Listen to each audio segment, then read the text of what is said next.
Everyone, welcome to your YouTube channel learn with Divyangana. So guys, ये हमारी आज की क्लास 7 है और इसके अंदर हम लोग पढ़ेंगे प्रिंसिपल्स ऑफ डेवलपमेंट, मतलब विकास के सिद्धांत कौन कौन से होते हैं और साथ में डिबेट्स कौन कौन सी होती हैं। ठीक है, तो देखिए सबसे पहले तो मैंने आपको यहाँ पे ये सारी चीजें फ्लो चार्ट के फॉर्म में लिख दी है। ठीक है, अब जिन लोगों का ये डाउट था कि बोर्ड पे ठीक से क्लियर नहीं दिखते हैं वर्ड्स, ठीक है, तो उसके लिए आप लोगों के लिए एक चीज सुविधा मैं कर देती हूँ कि मैं जो भी मैंने लिखा है इसका पिक मैं आपको टेलीग्राम पे सेंड कर दूंगी, तो वहां से देख के आप खुद अपनी हैंड राइटिंग में अपने नोट्स बनाना। और एक और चीज है, यहाँ पे एक्चुअली सारी चीजें आ नहीं पाती हैं, जैसे कि मान लीजिए मुझे उसके अंदर बहुत से पॉइंट्स को मेंशन करना था, तो वो सब चीजें मैं आपको समझाती रहूंगी। तो जो जो चीजें मैं इधर लिखूं आपको समझाने के उद्देश्य से या फिर कहीं भी लिखूं, उसको आप लोग समझते रहेंगे और अपने नोट्स के अंदर उन पॉइंट्स को ऐड करते रहेंगे। ठीक है, क्योंकि इन सब का मतलब पता होना भी आपको बहुत जरूरी है, तभी आप चीजों को कर सकते हो। तो सबसे पहले है देखिए प्रिंसिपल्स ऑफ डेवलपमेंट, विकास के सिद्धांत। विकास के बहुत सारे सिद्धांत थे, तो जिसमें कि सबसे पहले जो हम लोगों ने कैरेक्टरिस्टिक्स पढ़ी थी ना डेवलपमेंट की अपनी दूसरी क्लास में, वही सारे सिद्धांत जो है, वही सब कैरेक्टरिस्टिक्स इसके अंदर इन्वॉल्व हो जाती है और कुछ और आपको एक्स्ट्रा देखने के लिए मिलेंगे। ठीक है, तो वही सारी सेम चीज जो आपने पढ़ी हुई है। सबसे पहले हम बात करते हैं कंटिन्यूटी, यानी कि प्रिंसिपल ऑफ कंटिन्यूटी को डेवलपमेंट फॉलो करता है। कंटिन्यूटी का मतलब होता है ये एक सतत प्रोसेस है। सतत मतलब जो कि एक लाइफ लॉन्ग चलती है, कंसेप्शन से लेके जब तक आपकी जीवन अवधि होती है, गर्भधारण से लेके आपकी मृत्यु तक, ये एक कंटिन्यूटी प्रोसेस है, एक सतत प्रक्रिया है, चलती रहती है, निरंतर ये प्रक्रिया चलती रहती है। ठीक है, लेकिन इसके अंदर एक चीज आप ध्यान रखेंगे, कंटिन्यूअसली तो ये चलती है, लेकिन जो रेट होता है डेवलपमेंट का वो सबका अलग अलग होता है। ठीक है, इसी तरीके से आप इसमें एक चीज याद रखेंगे, भाई ये ग्रेजुअल प्रोसेस है, डेवलपमेंट एक ग्रेजुअल प्रोसेस है, मतलब एक उत्तरोत्तर है। उत्तरोत्तर का मतलब है यहाँ पे कि ये एक धीरे धीरे चलेगा। अगर आप ये सोचो कि आप रातों रात बच्चे से बड़े बन जाओ या बड़े से आप एडल्टहुड में आ जाओ या ओल्ड अपनी मतलब बेसिकली ओल्ड एज में आ जाओ, तो ऐसा पॉसिबल नहीं है। या अगर आप सोचो कि आपके अंदर बहुत जल्दी जल्दी एक रात के अंदर सारे विकास हो जाएं, सीबीएसई साइकोलॉजिकल फैक्टर्स आपके अंदर आ जाएं, डेवलप हो जाएं, तो ऐसा पॉसिबल नहीं है। यानी कि ये धीरे धीरे चलता है। कभी बेसिकली आपको ये मंद मंद लगेगा कि धीरे धीरे, कभी तेज गति से चलेगा, कभी धीरे, तो ये ग्रेजुअल प्रोसेस है। ठीक है, मतलब ये लंबा चलेगा और ओवरनाइट में नहीं इसका कुछ होने वाला है। ठीक है, तो इस चीज को आप लोग यहाँ पे देखेंगे। कंटिन्यूटी से मतलब हो गया कि ये एक लाइफ लॉन्ग प्रोसेस है। ठीक है, और इसी तरीके से ग्रेजुअल जो है वो बेसिकली ओवरनाइट नहीं चलता। अगर आप सोचो रातों रात, तो ऐसा नहीं है। इसी तरीके से होलिस्टिक का मतलब है समग्र है ये, यानी कि इसके जो कंपोनेंट्स होते हैं, इसके जो अलग अलग कंपोनेंट्स होते हैं, वो किसी ना किसी जो फैक्टर्स होते हैं एक दूसरे को प्रभावित करते हैं। कोई सा एक डेवलपमेंट आपके दूसरे डेवलपमेंट को प्रभावित करेगा ही करेगा। सो दैट्स व्हाई एक समग्र है। इसी तरीके से भाई डायरेक्शन इसके अंदर होती है, यानी कि प्रिंसिपल ऑफ डायरेक्शन को फॉलो करता है। ठीक है, पीडी का मतलब है यहाँ पे प्रिंसिपल ऑफ डेवलपमेंट, और ये सारे प्रिंसिपल्स ही हैं। प्रिंसिपल ऑफ डायरेक्शन में कैसे कि जो विकास होता है वो किस किस दिशा से जाता है, तो यहाँ पे मैंने छोटा सा लिख दिया है। अगर आपको नहीं भी दिख रहा तो भी आपके टेलीग्राम पे मैं सेंड कर दूंगी, तो आपको दिख जाएगा, लेकिन समझ लीजिए।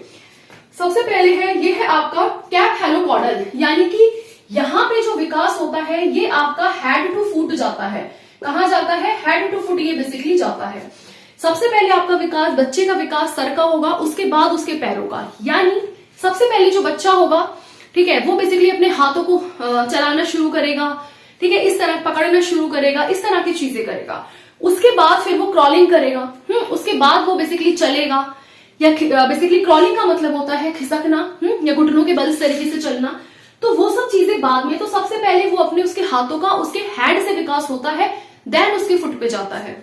दूसरा है इसके अंदर प्रॉक्सिमोडेस्ट्रल। प्रॉक्सिमोडेस्ट्रल का मतलब होता है जब विकास आपका सेंटर टू पेरिफेरी जाता है।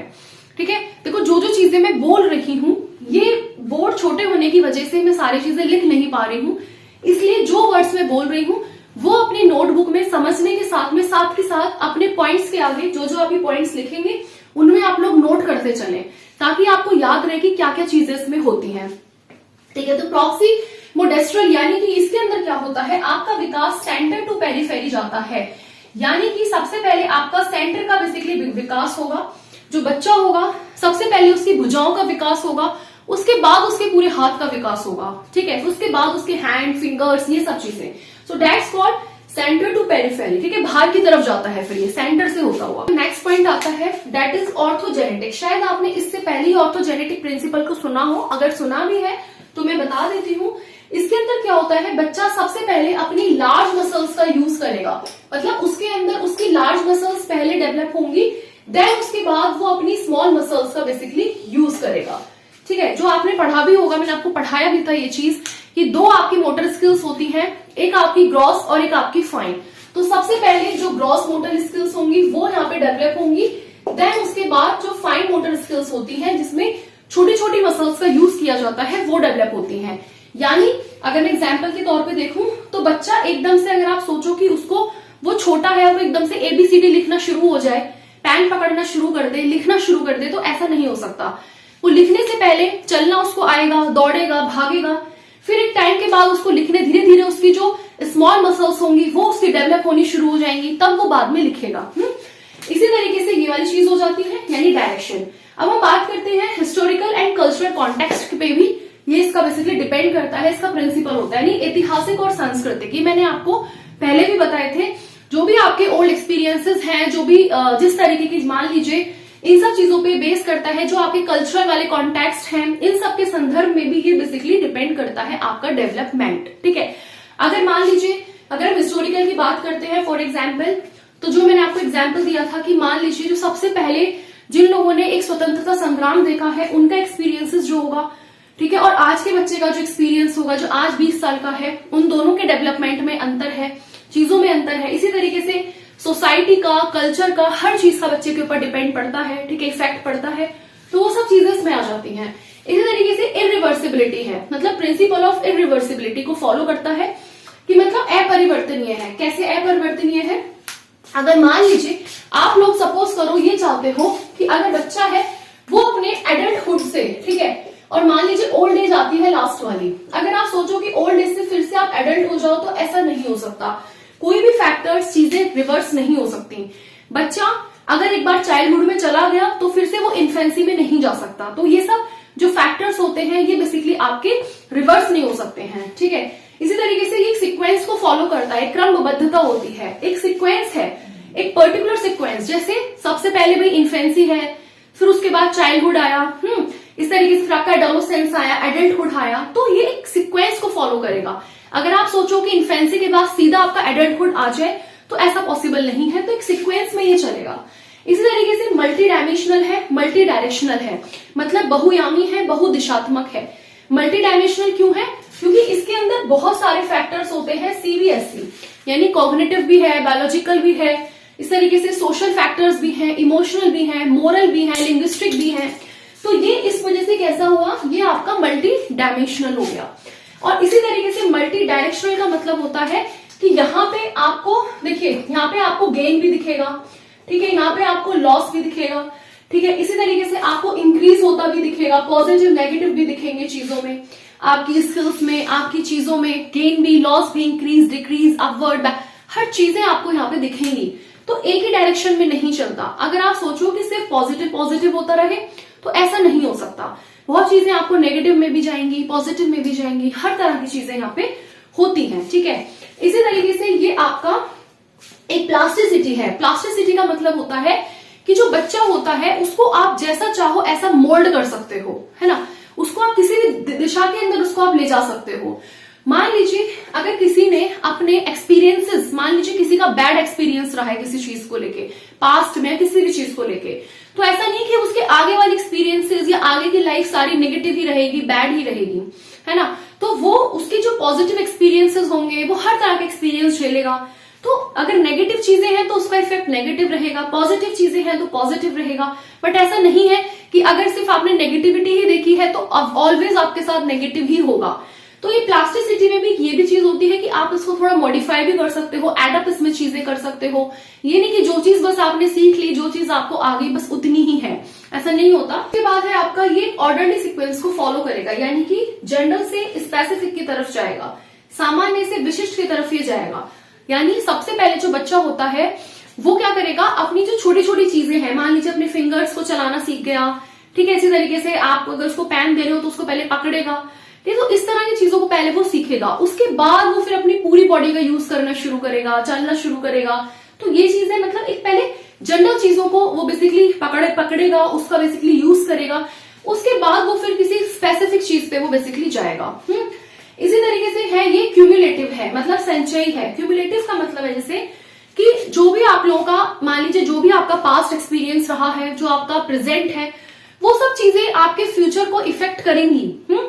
अगर मान लीजिए कहीं ना कहीं पे आपके, मान लीजिए आप लोगों ने बहुत सारे फेलियर्स देखे हैं लाइफ में, पास्ट आपका अच्छा नहीं रहा है, तो कहीं ना कहीं उसका असर आपके फ्यूचर पे भी रहेगा। आप डरोगे आगे की चीजों में, कहीं फिर से ऐसा ना हो जाए, ये ना हो जाए, या आपके जो भी एक्सपीरियंसेस हैं तो वो एक दूसरे को इफेक्ट करते हैं। इसी तरीके से है मान लीजिए यूनिफॉर्मिटी। तो यूनिफॉर्मिटी यानी समान प्रतिमान का सिद्धांत है, या फिर सीक्वेंस, एक दोनों सेम ही तरीके से आप इसको समझ सकते हैं कि एक यूनिफॉर्म वे में होगा, है ना, एक समान तरीके से होगा। अगर एक किसी इंसान का बच्चा है तो जैसे इंसान के अंदर सारे डेवलपमेंट होते हैं, बच्चा जिस तरीके से स्टेजेस आती हैं उसी तरीके से आपका डेवलपमेंट होगा। आपके सीबीएसई फैक्टर्स जो होंगे बेसिकली डेवलप होंगे। अगर मान लीजिए यहीं पे हम किसी जानवर की बात करते हैं तो जिस हिसाब से जानवरों के अंदर होता है तो वो एक डेफिनेट सीक्वेंस को फॉलो करता है ना, एक समान प्रतिमान है। हर चीज में एक समान रूप से ही आपको डेवलपमेंट देखने के लिए मिलेगा। ऐसा नहीं है कि इनमें अलग टाइप से हो रहा है, किसी और में अलग टाइप से हो रहा है। इसके बाद है सिंपल टू कॉम्प्लेक्स, मतलब सरल से जटिल की तरफ जाएगा। अगर कोई बच्चा है तो सबसे पहले वो आसान आसान चीजों को सीख रहा है, ठीक है, मतलब जो हल्की थोड़ी लाइट है, फिर थोड़ी सी कॉम्प्लेक्स पे आया, फिर हायर कॉम्प्लेक्स पे आया। तो एक पहले सिंपल चीजों को बच्चा सीखता है, सिंपल तरीके से उसका विकास होता है। उसके बाद जब वो उन सब चीजों फैक्टर्स के अंदर एक मेच्योरिटी आ जाती है, देन बच्चा एक कॉम्प्लेक्स वाले फैक्टर्स पे जाता है, यानी सिंपल से कॉम्प्लेक्स की तरफ वो जाएगा। ये उसके बाद है आपका इंटर रिलेटेड, मतलब ये एक परस्पर संबंध बनाता है। कैसे? इसके जितने भी फैक्टर्स होते हैं जो आपके अदर साइकोलॉजिकल फैक्टर्स हैं, यानी सीबीएसई जिसको हम बोलते हैं, वो सब एक दूसरे से लिंक होते हैं। मतलब किसी एक के बिना दूसरी चीज पॉसिबल नहीं है, तो सबका एक दूसरे से एक रिश्ता होता है, एक रिलेशन होता है, आपस में ये लोग कनेक्ट होते हैं, संबंध बनाते हैं, ठीक है। तो कौन से फैक्टर्स? जो भी आपके सीबीएसई फैक्टर्स होते हैं। इसके बाद है एक बेसिकली एक इंडिविजुअल डिफरेंसेस को ये रखता है ना। तो इंडिविजुअल डिफरेंसेस का मतलब है एक व्यक्तिगत भिन्नता होती है इसमें। मतलब मान लीजिए कोई भी दो बच्चे हैं तो उनका सीक्वेंस तो सेम होगा, लेकिन उनका जो ग्रोथ रेट होगा वो अलग अलग होगा। कोई भी दो बच्चे हैं, उनका जो इंटरेस्ट है किसी चीज में, उनके अंदर जो एबिलिटीज हैं, कैपेसिटीज हैं, वो सब सेम नहीं हो सकती। किसी भी दो बच्चे के एक जैसे इंटरेस्ट नहीं हो सकते, किसी को किसी चीज में इंटरेस्ट है, किसी को किसी में। इसी तरीके से उनका सीक्वेंस तो फॉलो वही होगा कि इन्फेंसी से हर बच्चा पहले इन्फेंसी में आएगा, फिर चाइल्डहुड में आएगा, फिर इस तरीके से बढ़ता रहेगा।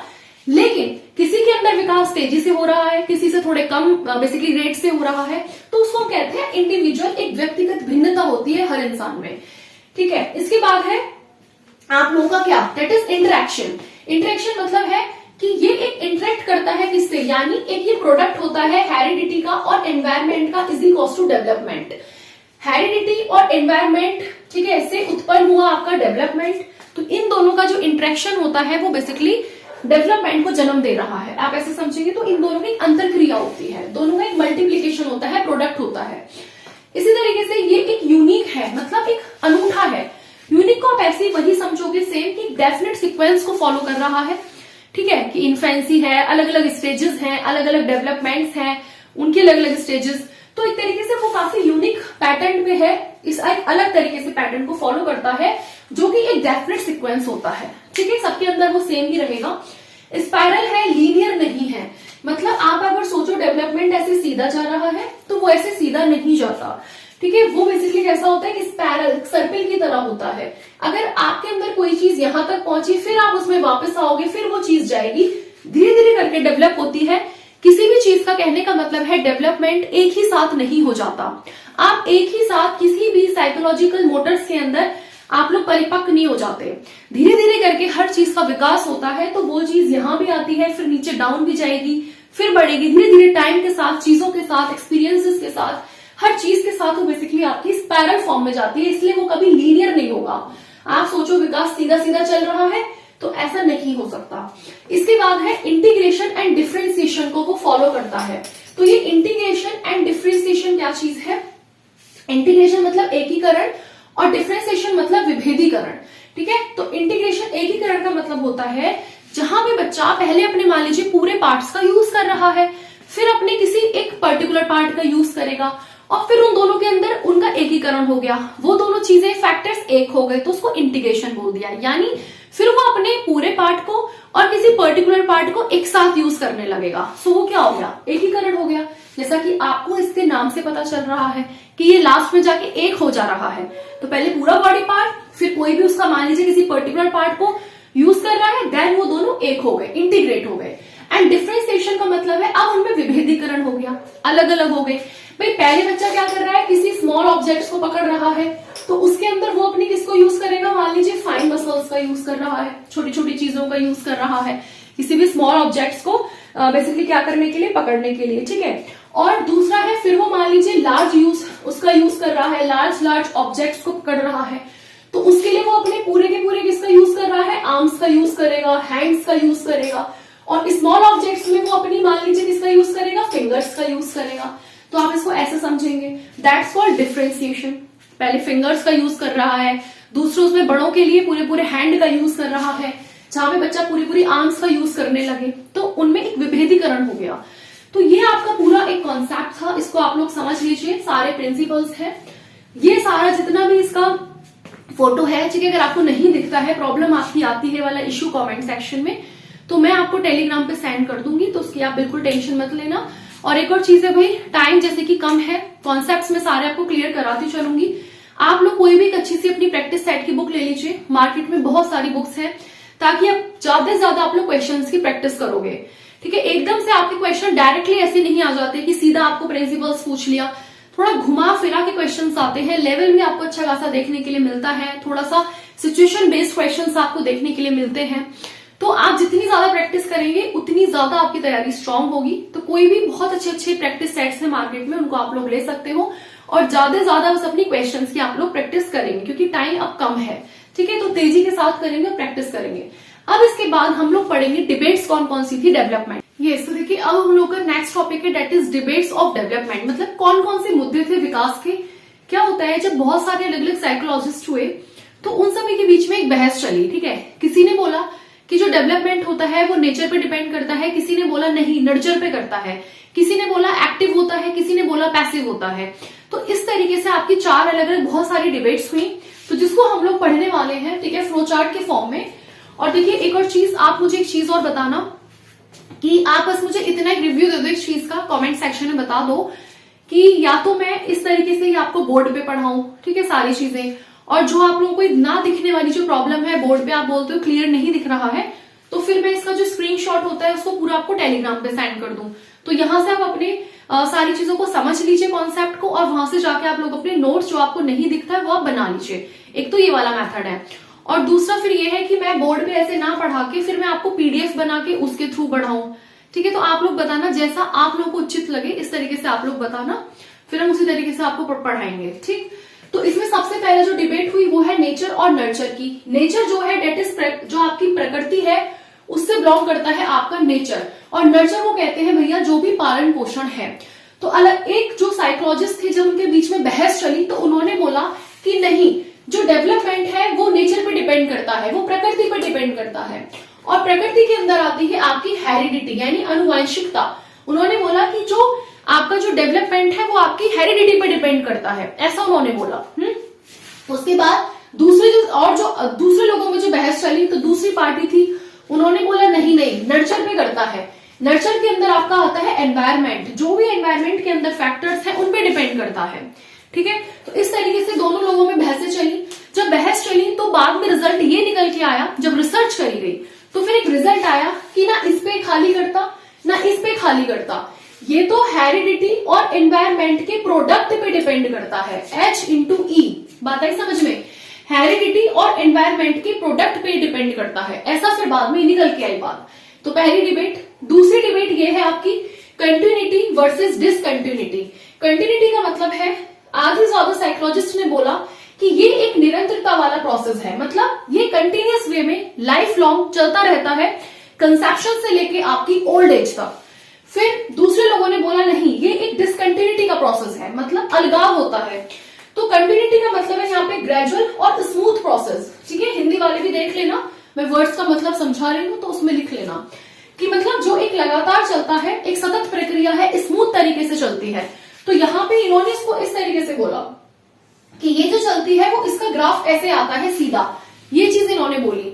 और इन्होंने दूसरे वालों ने बोली, जो डिबेट हुई, वर्सेस मतलब हुई, इनके बीच में बहस हुई है, किसी के पॉइंट ये है, किसी के पॉइंट ये है। तो इन्होंने बोला कि नहीं, ये एक ग्रेजुअल स्मूथ प्रोसेस नहीं है, इस तरीके से नहीं चलेगा, ये तो एक यूनिक है, एक एब्रप्ट है, एक सडन चेंजेस होते हैं, डिस्टिंक्ट फीचर्स हैं, स्टेज स्पेसिफिक है। इन्होंने बोला कि ये तो लाइक अलग अलग तरीके से चल रहा है, ये एक तरीके से नहीं चल रहा है ना, इसमें अलग अलग तरीके से चेंजेस हो रहे हैं। मतलब इस तरीके से इन्होंने बोला इसका ग्राफ कुछ ऐसे आप इसको समझोगे जैसे एक सीढ़ी होती है ना, तो इस एक सीढ़ी की तरह, स्टेयर्स की तरह, कि पहले थोड़े से चेंजेस हुए, फिर एकदम से फिर एक चेंजेस हुए, थोड़ा रुक रुक के चल रही है। मतलब स्टेज स्पेसिफिक है। स्टेज स्पेसिफिक मतलब अलग अलग स्टेजेस से जाके गुजरना पड़ता है, कि पहले जैसे आपकी इन्फेंसी आई, फिर आप लोगों की चाइल्डहुड आई, है ना, इस तरीके से आप लोगों की एडोलेसेंस आई, एडल्टहुड आई। तो उन्होंने ये बोला कि एक स्टेज आती है, इसमें अलग अलग उनके अलग अलग फीचर्स होते हैं, मतलब डिस्टिंक्ट फीचर्स होते हैं उनके, सडन चेंजेस, ये सब चीजें हैं इसके अंदर। फिर तीसरी बहस हुई एक्टिविटी वर्सेस पैसिविटी की, यानी सक्रिय। कि इन्होंने बोला कि जो डेवलपमेंट है ये बेसिकली एक्टिव है, यानी इसके अंदर जो इंडिविजुअल है, जो बच्चा है, वो बहुत एक्टिव रहता है। चूज ओन पाथवे, मतलब वो ऐसा नहीं कि उसके रास्ते में कोई भी चीज आ रही है वो सबको ग्रैब कर ले, ऐसा नहीं है। बच्चा यहाँ पे एक्टिव है, ठीक है, ध्यान देना, यहाँ पे बच्चा क्या है, इंडिविजुअल एक्टिव होता है, और वो अपना रास्ता खुद से चूज करेगा, उसे क्या करना है, उसे क्या नहीं करना, इस चीज को वो खुद से चूज करेगा। पैसिविटी जो थी आपका निष्क्रिय, इन्होंने बोला कि यहाँ पे बच्चा पैसिव है, मतलब जैसा उसके अंदर डाल दो, जैसा उसके अंदर भर दो, वो ऐसा हो जाना है। एक तरीके से आपने अगर पढ़ा होगा टेबुलर रासा, है ना, जॉन लॉक, तो उन्होंने बोला था कि बच्चा एक टेबुलर रासा, मतलब एक बिल्कुल एक ब्लैंक स्लेट की तरह है, उसमें जो चीज आप भर दोगे, जो उसको आप बेसिकली उसको सिखा दोगे, वो उसी तरीके का हो जाता है। तो बोला यहाँ पे बच्चा पैसिव है, वो वही चीज एक्सेप्ट करेगा जो उसके रास्ते में आएगी, यानी नेचुरल तरीके से। नेचुरली मतलब जो चीज उसके रास्ते में नेचुरल तरीके से आती जाएगी वो सबको ग्रैब करता रहेगा। और यहाँ पे बोला कि नहीं, नेचुरल तरीके से नहीं करेगा, अपना रास्ता खुद से चूज करेगा। फिर तीसरी आती है यूनिवर्सलिटी और कॉन्टेक्स्ट स्पेसिफिक, मतलब सार्वभौमिकता। तो यहाँ पे इन्होंने बोला, अब इन लोगों के बीच में बहस चली, तो इन्होंने बोला कि ये कॉमन है सभी पीपल के लिए, एक सिक्वेंशियल, इसका एक सिक्वेंस में पैटर्न है इसका, with respect to cultural, society, community. ठीक है, मतलब एक सिक्वेंस तरीके से जाएगा, चाहे वो कल्चर वाले संदर्भ में हो, चाहे सोसाइटी को लेके हो, तो एक सभी लोगों के लिए एक सा है, ये समान बराबर है, ना कोई कम, ना कोई ज्यादा, ना किसी में, एक पर्टिकुलर सिक्वेंस से बेसिकली चलेगा। कॉन्टेक्स्ट स्पेसिफिक में आई, इन्होंने बोला कि नहीं, ऐसा नहीं होता, ये एक्चुअली इंडिविजुअल डिफरेंस है। बोला कि ये तो आपके सोसाइटी, आपके स्पेसिफिक, जैसे मान लीजिए आप जिस सोसाइटी में रहोगे, वहां पे जिस तरह की लैंग्वेज बोली जाती है, आप उस तरह की लैंग्वेज सीख जाओगे। आपने जिस भी धर्म में जन्म लिया है, वहां पे जैसे जैसे फेस्टिवल्स बनते हैं, चीजें होती हैं, आप इस तरीके से सीख जाओगे। तो ये इसमें एक व्यक्तिगत भिन्नता होती है, व्यक्ति उसी प्रकार से होता है जिस प्रकार से वो अपने कल्चर के अंदर, अपनी सोसाइटी के अंदर जन्म लेता है। ग्रीटिंग, सोसाइटी, लैंग्वेज उसकी ऐसी ही हो जाती है, जैसा बच्चा जिस सोसाइटी में रहता है ऐसी उसकी लैंग्वेज, जैसा उसका कल्चर होता है ऐसी उसकी लैंग्वेज हो जाती है। अब जैसे हमारे इंडिया के अंदर क्या करते हैं, आपस में मिलते हैं तो बेसिकली नमस्ते करेंगे हाथ जोड़ के, बाहर जाओगे फॉरेन में क्या करते हैं, हैंडशेक करेंगे, है ना, और भी अदर चीजें। तो ये उन्होंने बोला कि नहीं, ये तो भैया अलग अलग भिन्नता है, अलग अलग सोसाइटी के कॉन्टेक्स्ट पे बेसिकली डिपेंड करता है। और उन्होंने बोला कि ये सबके लिए सेम है, सभी के लिए सब एक जैसा ही है, सोसाइटी में हो, कम्युनिटी में हो, एक सिक्वेंस है। ठीक है, तो ये सारी चीजें थी, बेसिकली ये डिबेट्स हुई थी आपकी डेवलपमेंट को लेके। ठीक है, और जो चीज मैंने आप लोगों का कंप्लीट होता है, स्क्रीनशॉट मैं आपको टेलीग्राम पे भेज दूंगी, यहां से समझो और वहां से आप लोग पढ़ो। पहला मेथड ये मैंने आपको बताया, और दूसरी चीजें हैं या फिर वही पीडीएफ के थ्रू पढ़े, तो इस तरीके से मैं फिर आपको वहां पे समझाऊंगी नहीं, पीडीएफ के थ्रू आपको समझाऊंगी। ठीक है, तो आप लोग मुझे बताना कि कौन सा मेथड आपको सही लग रहा है और कमेंट सेक्शन में बता देना। बाकी टेलीग्राम से आप लोग, जो आपको नहीं दिखता है, विजिबिलिटी आपको लगती है क्लियर नहीं है अभी, तो उसके लिए फिर मैं आपको इतना ही कर सकती हूँ कि मैं आपको भी इसके स्क्रीनशॉट भेज दूंगी, है ना। इससे ज्यादा मैं क्या करूँ बताओ। तो इतना मैं आप लोगों के लिए करने के लिए तैयार हूँ, आप लोग देख लेना उसमें, ठीक है। तो चलिए अपना तैयारी कीजिए। बाकी एक दिन में सिर्फ एक दिन और है, उसके अंदर आपका पूरा कल ये यूनिट 1 कंप्लीट हो जाएगी। फिर यूनिट 2, क्योंकि आप थोड़ा तेजी के साथ हम लोग चलेंगे, एक दिन में ज्यादा ज्यादा वीडियोस भी लेके आएंगे। क्वेश्चंस की प्रैक्टिस मैंने बोला है, प्रैक्टिस सेट्स टेस्ट पेपर्स ले आओ, थोड़ा सा वहां से अपनी प्रैक्टिस करते रहो। बाकी जहां जहां से कंटेंट मिले हर जगह से अपनी नॉलेज ग्रैब करो, ज्ञान जहां से मिले वहां से ले लेना चाहिए, ठीक है। सो चलो ये सारी चीजें हैं, आप इसको एक बार देख लीजिए। So wish you all the very best, stay happy and stay blessed. Thank you so much.